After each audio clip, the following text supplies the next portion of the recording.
বাসনা পুরাইতে নৌক বিলাস প্রকাশটি তোমায় যে বিলাস সঙ্গিনী করবার জন্য আমায় পাঠিয়েছে সে আমি তোমায় নিজে করে দিই তোমায় নিজে দিই আমাকে নিতে পাঠিয়েছে। হ্যাঁ গো রাধি। কিন্তু মাসিমু রাধি তুমি তো সকলেই সব কিছু জানো। যে বাড়িতে কৃষ্ণ কথা হরি কথা বলতে মানো সে কি আমাকে শ্যাম দর্শন যেতে দেবে? তুমি বলো না মাসি। চিন্তা করো না গো রাধি।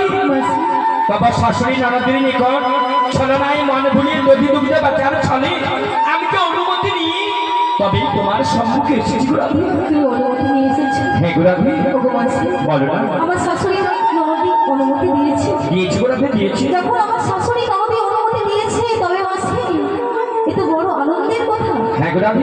তাই কি বলছি জানো মাসি? বলো না। তাহলে চলো চলো আমরা মথুরা বাজারে যাই চলো। কিন্তু রাধি বলো তুমি আমি দুজনে কি যাবো সেই স্থান দর্শনে? হ্যাঁ গো মাসি।